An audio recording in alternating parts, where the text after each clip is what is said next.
West Denver. Sleep deprived and heavily caffeinated. All right, let's do this then. This is the Jeff and Bill Show. I don't understand why this is an issue. They don't always agree, but hey, at least they have coffee. Coffee. And each other. I love you, man.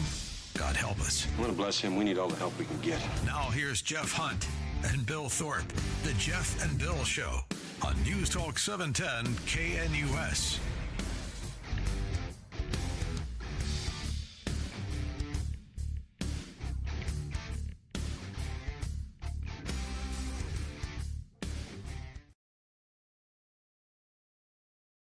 It is 9 a.m. here in the Mile High City on this Monday, August 25th, 2025. Good morning, Denver, Colorado. You've tuned in to the Jeff and Bill Show. News Talk 710 KNUS. The FBI raid on John Bolton's home. Wow, this is a hot story. President Trump's team is sending a loud message. Nobody's above the law, not even a former national security advisor. The FBI stormed Bolton's Bethesda home and D.C. office Friday morning hunting for classified documents. Bolton, a vocal Trump critic, ended up with that surprise, hello, 7 a.m. agents. Now, he had already left the day and was met with them at his office, but agents carting out boxes. FBI Director Kash Patel posted on X, "No one is above the law," and Attorney General Pam Bondi backed him up, saying justice will be pursued always. So, my questions to you all: is the left screaming retribution right? Is this political targeting of political opponents, using the power of government to go after your political opponents? Or had Bolton been taking sensitive information? This may remind you of Sandy Berger stuffing the documents down his pants, right? His security clearance and Secret Service protection were yanked earlier this year. Coincidence? I don't know. Denver, are you with Trump's crackdown on the deep state leaks? Or are you buying into the left's hysterics that this is just the targeting of a political opponent? Let's gear up and get the debate on. Give us a call, 303-696-1971. Text us on the Dan Caplis Law text line, 720-819-5115. Now it's time for News and Comment with Blake Olson. Blake Olson. Blake Olson, News and Comment.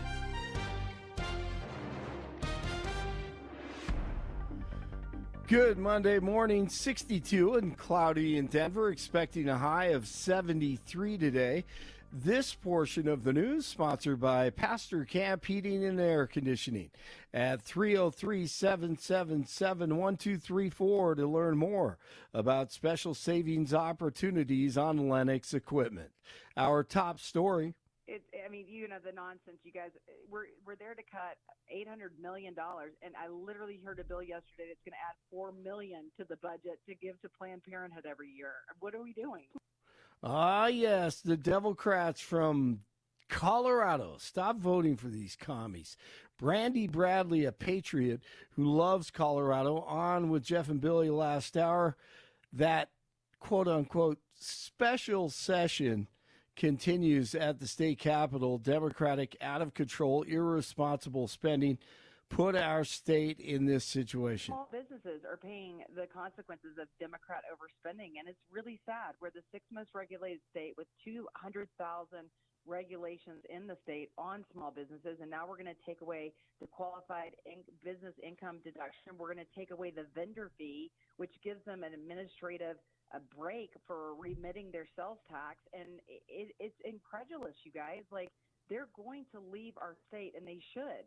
We're going to make small businesses pay for this budget overspending. Because the devil is a Democrat, and we don't play that. They say that they love America, we know it ain't that. The devil is a Democrat. Then the Democrats let in tens of millions of illegals into the country, and some became truck drivers, like the illegal who killed 3 people after an illegal U-turn on the highway in Florida. And the AG there says they had another situation this morning. Last night, we saw another example. We were able to arrest an individual who was in the country illegally, who was driving a commercial vehicle in Bay County. The individual, Roberto Carlos Vergara, has been arrested and is now under an ICE hold. There's no telling how many illegal aliens are in this country driving large commercial vehicles and putting American families in a safety risk every single day. And that's why efforts like what Agriculture Law Enforcement Commissioner Simpson are doing are so important.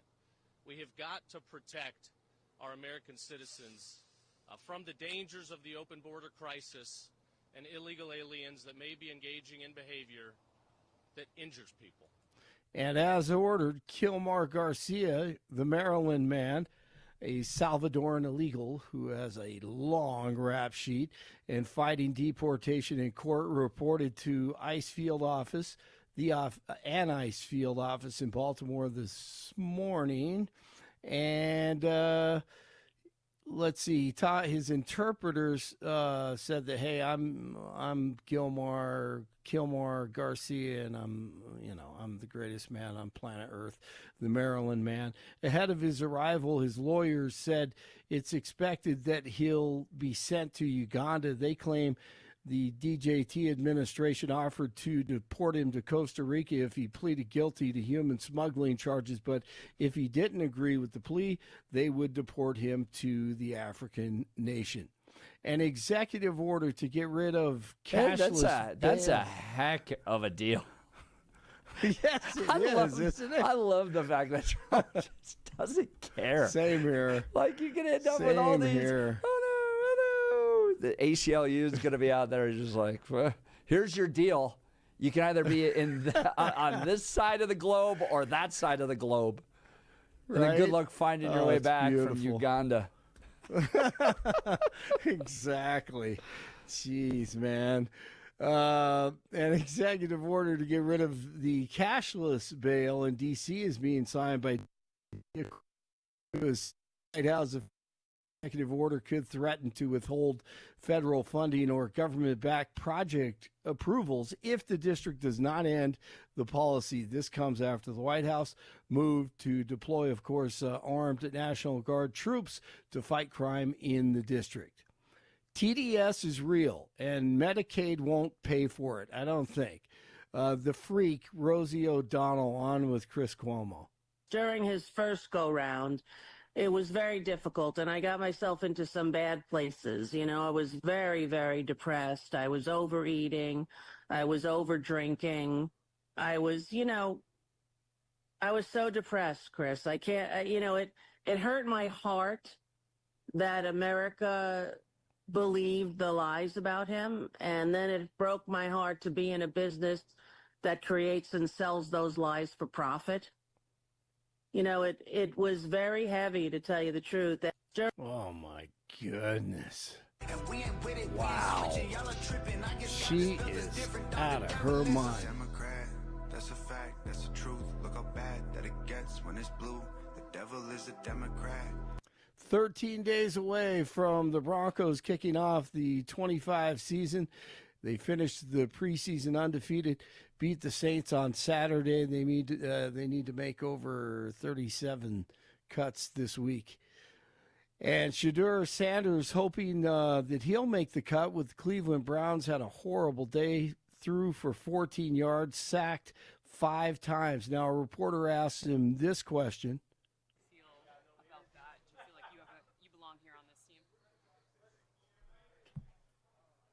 Obviously, I think overall as a player, I feel like I put in the work. I feel like everything I do, I try to do it to my best, and that's all I ask for. So I feel like everybody feels like, they should be on the team. Yeah, now I agree with him there. I mean, it was the wrong question. She said, do you feel like you belong on this team?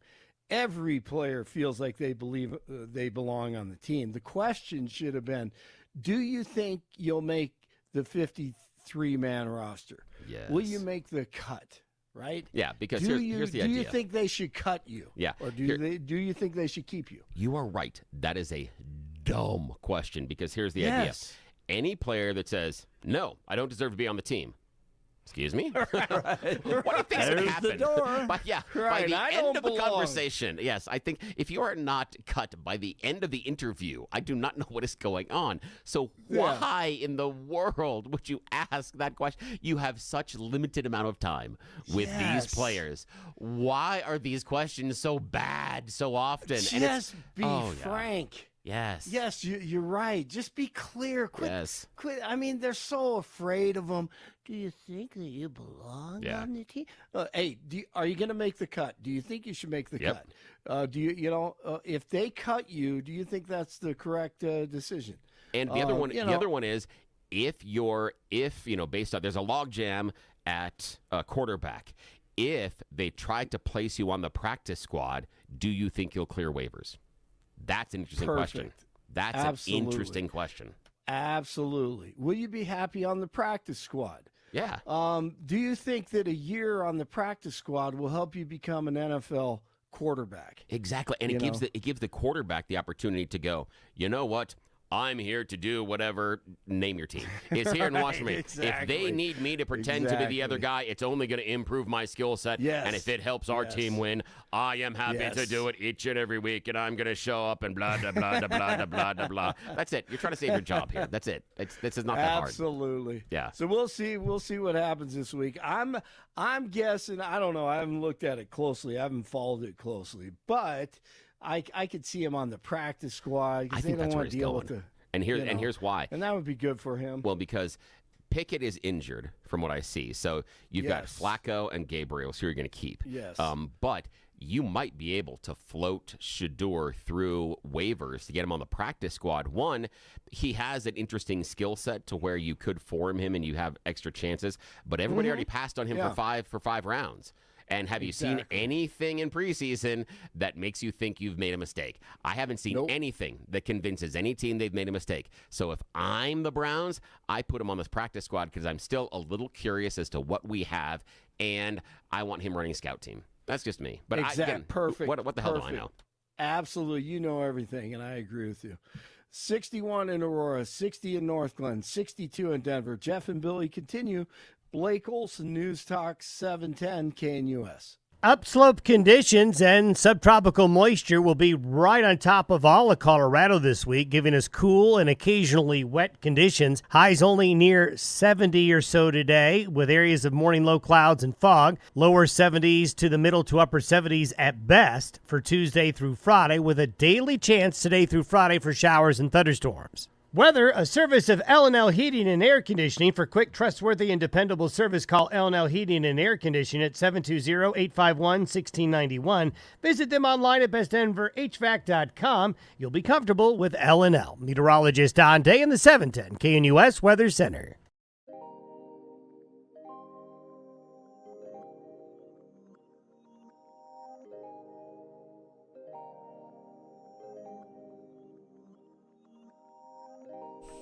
Well, Friday, right as the show was going on, the FBI was kicking down doors at John Bolton's house. Not really, but storming it to look for classified documents. This is fascinating. Now, this frustration that the president has had towards John Bolton didn't just start here. It kicked off after the 2020 memoir, The Room Where It Happened, where the Trump administration made the claims that that John Bolton had compromised some intelligence by writing this book. Bolton saying, no, this thing was reviewed, it was okay, all that stuff. But Trump also not happy at all with how his former director of national intelligence, which is currently occupied by Tulsi Gabbard, by the way, it's the same job, but first administration, John Bolton then became highly critical of the president. So he worked for the guy, leaves, becomes highly critical, concerned about some of the documents being released. Now, FBI searching. Let's go to the phone lines. Nick, Denver, what do you think of that raid that happened? Yeah.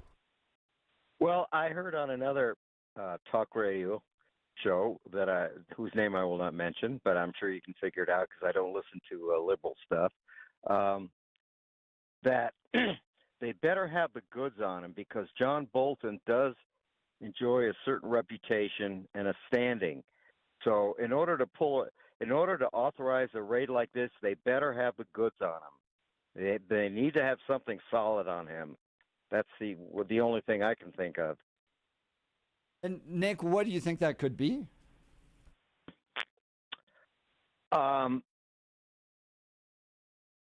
You know,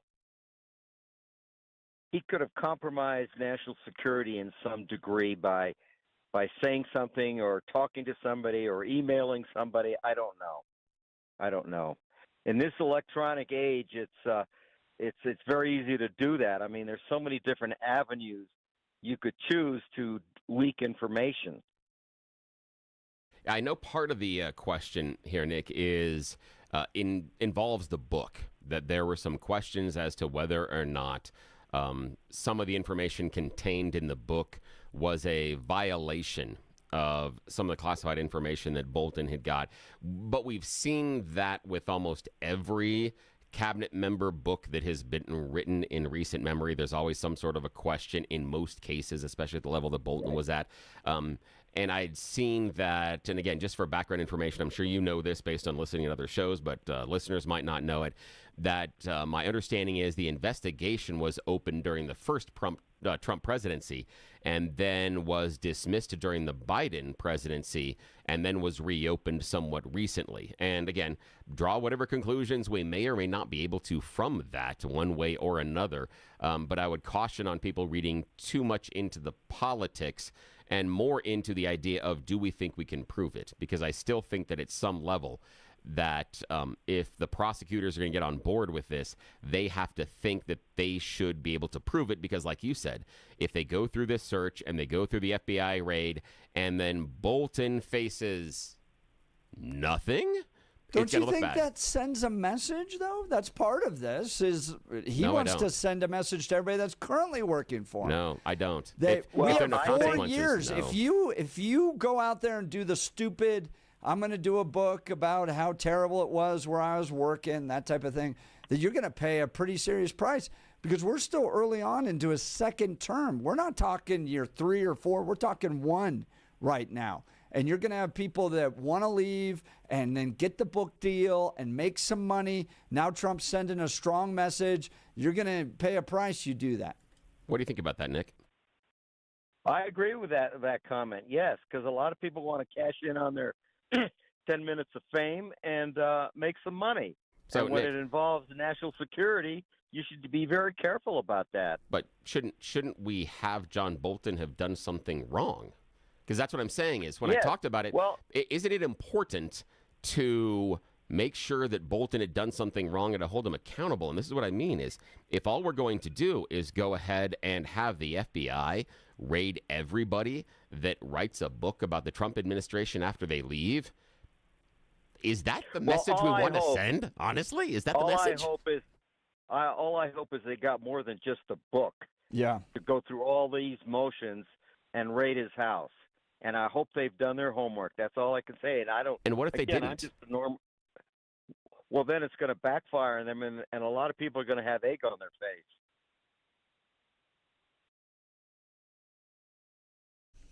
Yep, Nick, I agree. I do think it's important to have the data there. Go ahead. I want to just make a comment about.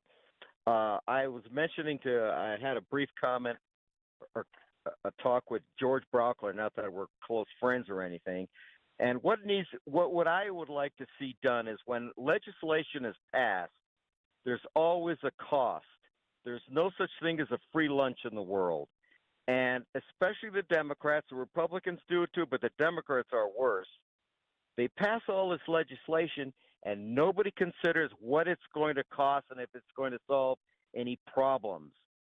And I'd like to see a situation or a legal setup so that legislation is passed with a certain time limitation, and after that it has to be reviewed, and a verifiable cost of what this is all going to cost. And the Democrats never do it. The Republicans are not quite as bad, but they do it too. And that's why we're in the mess we're in. The Democrats pass all this legislation Like, right, it's ridiculous that we're spending $35,000 a year for a special session. I mean, it's ludicrous. Yeah, I can see that, Nick, and there's a point there, and I appreciate the phone call. What I worry about, though, is you seem to be focused on only the cost of the legislation, and I would say that if you're going to, and I know that the GOP likes to cut things, then on those cuts, and this could be something you could be really in favor of, the idea of how much this is going to lower tax revenue.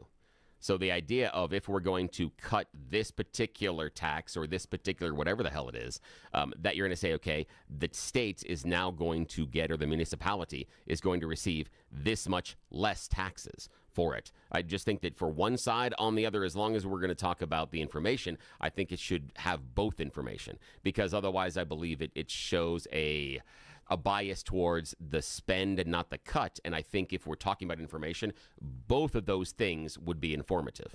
Just personally. That's just me. I want to correct the record. Jason is exactly right. I appreciate the text message. John Bolton did not hold the same job that Tulsi Gabbard holds now. So John Bolton was National Security Advisor, Tulsi Gabbard, Director of National Intelligence. Different jobs entirely. Both have to deal with intelligence. But if you want to go back to Trump's first term, his Director of National Intelligence was what Tulsi Gabbard holds now, was Mike Dempsey, Dan Coates, Joseph McGuire, Richard Grinnell, and John Ratcliffe. It's more than one a year. Yep. His National Security Advisor during his first term was Michael Flynn, Keith Kellogg, H.R. McMaster, John Bolton, Charlie Kupperman, Robert O'Brien. We're still going more than one a year. That's interesting. He turns it over. Interesting. That's a lot of turnover. We'll continue with your phone calls and texts on this. Was this a righteous raid against John Bolton? You're listening to The Jeff and Bill Show. This is Denver's talk leader, News Talk 710 KNUS. And the real Wake question up, Denver. There's is no search his better... underwear drawer. Wake up, Denver. There's no better place to start your morning than IHOP, where the pancakes are fluffy, the coffee is hot, and the smiles are endless. Wednesday, August 27th, join Jeff and Bill as they broadcast their show live from IHOP at 1595 South Colorado Boulevard in Denver. You're officially invited to be part of the excitement. Come grab your favorite breakfast and watch the Jeff and Bill Show in action from 6 to 10 a.m. Don't forget to try the special Jeff and Bill breakfast. Pancakes, any style eggs, and crispy bacon, all for just $7.10. It's a deal as good as their hot takes. All they need is you. Bring your appetite, bring your friends, and kick off your day with great food and great conversation. See you Wednesday, August 27th at IHOP.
Welcome back to the Jeff and Bill Show. The raid of John Bolton took place Friday while the show was taking place. We're seeing it on the news, and now we're talking about it. A righteous raid in order to root out somebody that's compromising American national security or political retribution.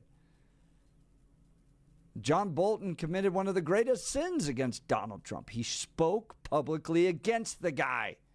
So now is the FBI raiding him, and is this an authoritarian action? What do you think? Let's go to the phone lines. Jay, Highlands Ranch. Good morning, Jay. You're on with Jeff and Bill. Morning. Good morning. Well, I think that we live in a land of spectacle, and that the optics of this are not good, and it does kind of look like retribution. But on the other hand, Bill's final comment, did they go through his underwear drawer? Kind of brings you back to Mar-a-Lago, doesn't it? And so I'm not sure if it was a righteous raid, but I think we have the left and the right kind of like at the top of the circle, and they're both going in their own directions, and it's a race to the bottom of that circle, and both sides are going towards totalitarianism and authoritarianism in their own ways. And you guys have a great show, and I would encourage you back to the first topic about the Colorado legislature to investigate House Bill 1325 and how our language and our pronoun usage will now be compelled speech in both business and schools and in government. And what are the costs of that? And is that totalitarian authoritarianism? Or where are we headed? And so I think John Bolton probably committed 3 felonies a day, just like we all do. There was an old book by a guy named Harvey Silvergate that there's so many laws on the books that if the federal government wants to go after someone, they can find something on everyone. And on Bill, it's like about 10 things. Oh, it's so many 15, things. maybe There's so 20 many bits, yeah. on an average basis. Jay, They're you're exactly chapters. right.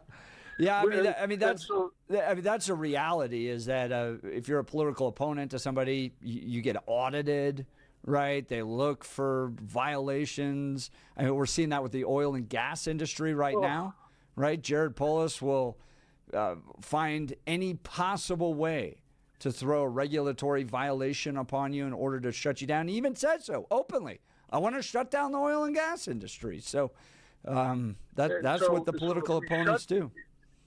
If we shut down oil and gas and we don't think that has a revenue impact to the Colorado budget, and then they have to have a special session to try and figure out where to find money, I mean, the level of spectacle going on is insanity. See, now, That's Jay, all I that got goes to say. back to where we had Nick, our previous caller, talking about how he wants a price tag on all the legislation. I think, just like you outlined, there should be a price tag on, okay, if we're going to increase these regulations on oil and gas, it's a loss of revenue. That's where I'm going with this. The idea of what is that loss of revenue? If we're going to talk about putting price tags on things, I think that exists. Now, what I want to know from you, Jay, is what do you think the long-term ramifications are of the Bolton raid? And I'm twofold. One, what are the ramifications if Bolton has done something wrong? And what are the ramifications if he's never charged? Now, doing something wrong, I'm saying brought into court and convicted of something, anything. It could even be as some people will disagree with what Michael Flynn was convicted of during the Trump administration, Biden administration, the idea of lobbying for foreign governments and that kind of thing. But he was convicted of something. What do you think if Bolton is convicted of something? Will everybody accept it, or will it just be viewed as a kangaroo court like what Trump had said? And what if he isn't charged? What's the ramifications of that? What do you think on both of those? I think that's a great question, and I think it depends on which lens you're looking at or which filter you're using. Are you going to look at it through the filter of the left, or are you going to look at it through the filter of the right? on the one hand, and that's why I use that circle as the race to the bottom, because the left is looking at things through their filter, and the right is looking at things through their filter, and we all lose in the process. We lose integrity, we lose truth, we lose authenticity, we lose accountability, we lose responsibility, and we're all losers in this race to the bottom. But our tribalism and our fighting and our spectacle, and we're fueling this through social media, just like you can go back and look up I think it's House Bill 1336. At the same time the state government is compelling speech on pronoun usage, they're censoring it for social media and requiring notifications if you're spending too much time on social media. So what direction are we all headed? It's this spiral of you can't figure out what's going on. We are drowning in data, and we are starving spiritually. And that's what I think is going on. Jay, okay? Thank you much for the call, man. I appreciate that. And that's The you're getting a little Sage deep of Highlands Ranch, yeah, Jay, a little deep for us on phone Monday. call. But Yeah. that's I love the idea, Jay's perception of the idea of both sides are racing towards the bottom. They'll end up at the same place, but they're taking different paths to get there. And I think there's a lot of reality in that at the end of the road, both sides are running towards very similar goals, but for different reasons. That at the core, the end of the race, we're all going to stand around and look, it's going to be the exact same thing, but the how and why we got there will be different. Yeah, a little deep for Monday. I love that, Jay. Well, J.D. Vance on Sunday saying, look, if there's no crime, we're not going to prosecute. We're looking into it. But I think an important message was sent because this happened all throughout his first term. People that were not loyal to the administration, put there by experienced Washington, D.C. operators, did not support the president's agenda, did not trust the president to make decisions, were often interfering with him. And then when they got out of the administration, capitalized by writing books about how terrible he was. And I don't think Trump's going to put up with it. And I think he's right to call it out. And he's sending a message to everybody involved. This is a 4-year term. If you bail early and go down this John Bolton path, and I'm not saying this is the sole reason or the only reason, but I think it's part of it, is that if you go down this John Bolton path of writing books and slamming the administration that gave you a job, that trusted you to implement the president's will, and then you go out there and slam it publicly and get a book deal and all that stuff, yeah, you're going to pay a bit of a price. And the president who has the power to look into all of your affairs is going to show up on your front door and look into all of your affairs. What do you do about the critique of Cuomo in his book about Biden post-presidency? Because, again, the critique is, wait, you knew this was going on, you had the sources, and you tell us about it after?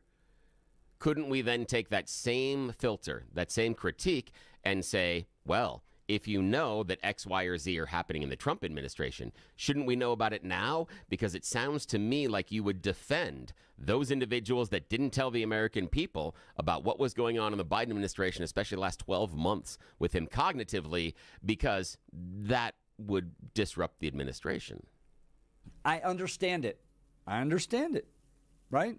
I value loyalty.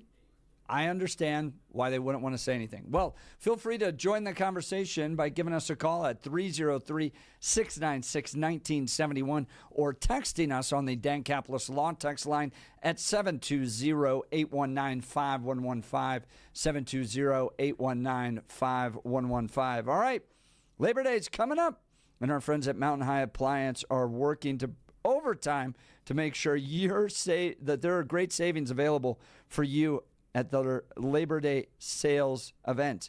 Now at Mountain High Appliance, you can save up to 70% on floor models, closeouts, and one-of-a-kinds from brands like Whirlpool, Bosch, and GE, along with more high-performing, dependable appliances at unbeatable prices.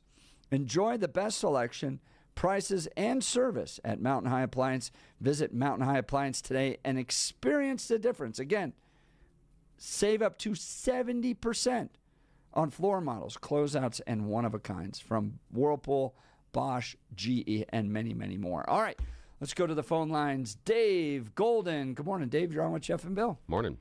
Good morning. First of all, Jay, your previous caller had some ideas I've been thinking about for years, and that the end game for both the left and the right is going to be ultimately be a tyranny of sorts, and then rolling into whatever happens next.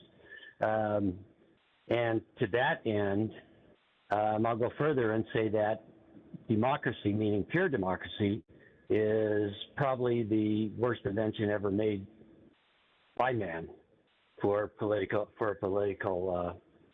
means. Think so? You think it's worse than a king? Absolutely. It allows us to vote in our own demise.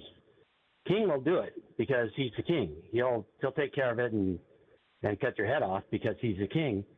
We're allowing ourselves to do it, and well, I understand that we may do it to ourselves, but have you ever? I mean, I'm guessing, Dave, you have read the Declaration of Independence. It was pretty terrible. Times. It was terrible under King George. This is worse than even what we've got going on now, don't you think? But we are slowly eroding our own rights away. There's how many laws are there to expand our rights, and how many laws are there to take away our rights? Well, the question I've got on that is, how many laws would there be under a king to expand our rights versus constrain our rights? If that's the question, if that's the fulcrum, then because what I'm curious about, Dave, in your idea of democracy is, why are you willing to give up your agency on your freedom for the protection of a king, when you yourself have said that king doesn't offer the protection you might be seeking, which would mean destruction of you, your community, your family? So why give up that agency, even if we use it incorrectly, to a king or a monarch?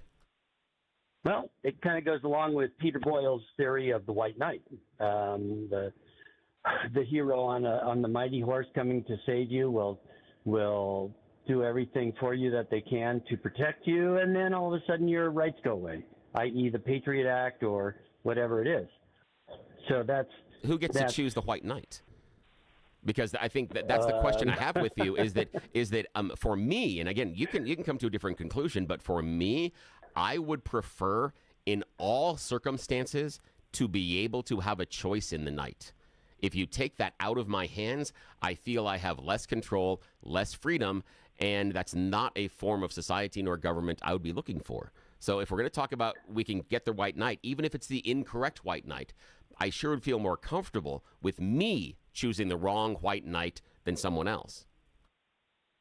So then then take it further, and I have and have not come up with the conclusion to this.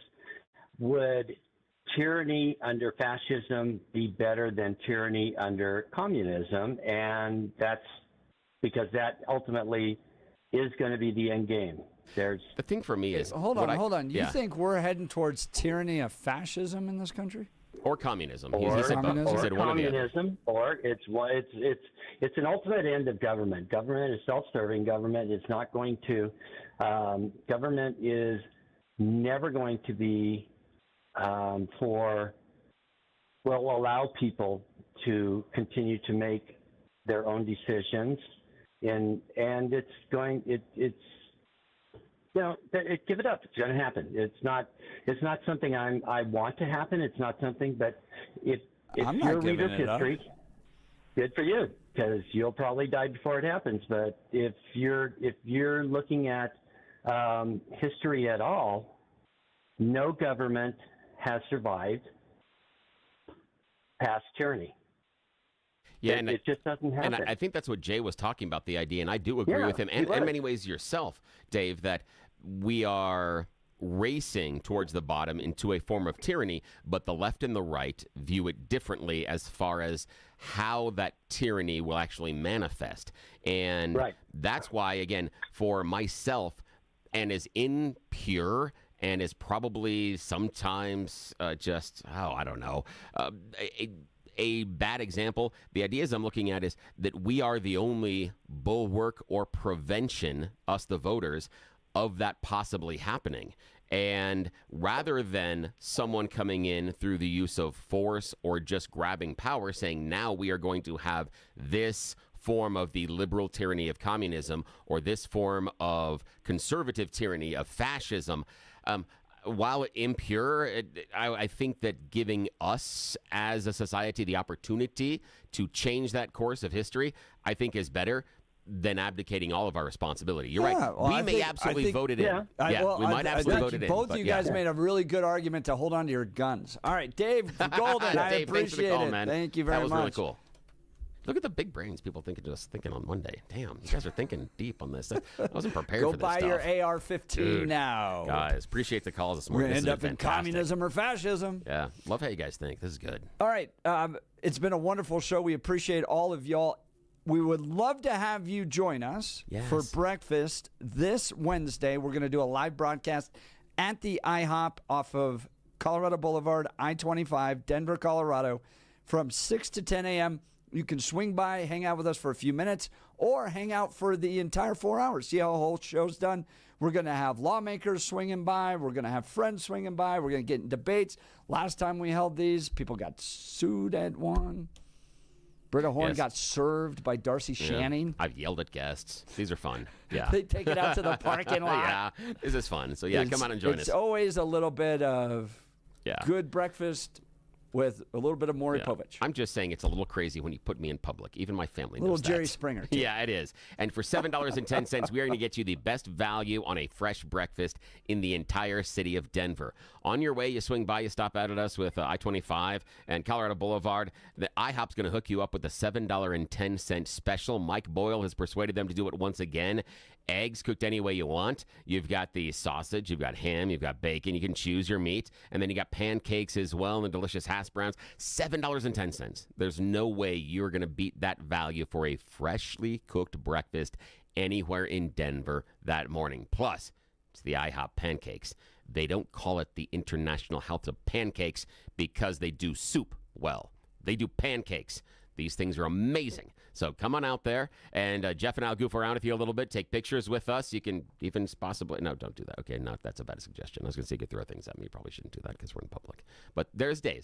We're going to find a way to do that, guys. We're going to find a way to do that. I'm just thinking of something. But this Wednesday, IHOP, come out with us. 6 to 10 a.m., I-25, Colorado Boulevard. Hope you can join us. Details at 710knus.com. You're listening to The Jeff and Bill Show. This is Denver's Talk Leader, News Talk 710 KNUS.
Welcome back to the Jeff and Bill Show. Donald Trump acting like an authoritarian by sending his goon squad to raid John Bolton's home, or seeking to protect our democracy because John Bolton may be leaking classified information, and this is a righteous raid. What do you think? Let's go to the phone lines. Frank, Denver. Good morning, Frank. You're on with Jeff and Bill. Morning. You know, there's an old psychological principle that says all of us have a 2-year-old inside down deep enough. And I think John Bolton got his 2-year-old feelings hurt in the first Trump administration. Now, the question at hand now is whether he did do anything wrong. The program that I think one of the people was alluding to might have been Hugh Hewitt, and he had some experts on that said at the close of John Bolton's book, when there was time pressure to get it out before the election, there may have been some things that came out that weren't all 100% cleared by the government clearing offices, and that might be one of the hang-ups here that they're looking at. I don't know. We got an imperfect system. It's the best there's ever been, I think, as long as judges don't get polluted too much by the different politicians and the system. And if given time to play out and transparency, hopefully we can come to the best solution. Yeah, Frank, I agree with you. I hope so, too. We'll have to watch all of this. Frank's Denver, really appreciate the call. It's going to be a wild week. We'll get more details this week on the raid that took place. There hasn't been a lot announced since that's taken place. Plus, Billy and I are going to be at IHOP on Wednesday. Yeah, coming out and see us. It is going to be very, very busy week. And as always, unlike any other show in Denver, we invite you to be a part of the conversation. Yes. By giving us a call at 303-696-1971 or texting us on the Dan Caplis Law Text line at 720-819-5115. Wow, what a week. What a show. Yeah. What a Monday to start off with. What a Monday. You guys made us think very deep today. Dad wasn't prepared to that. Nice job. We're you guys back really into came it. strong today. Lovely job. This is good. Democrats are meeting in a special session to raise your taxes and undercut Tabor. We talked with Representative Brandy Bradley. If you missed that, go to 710knus.com to download the podcast. You've been listening to The Jeff and Bill Show. Have a great Monday. We are 710 KNUS.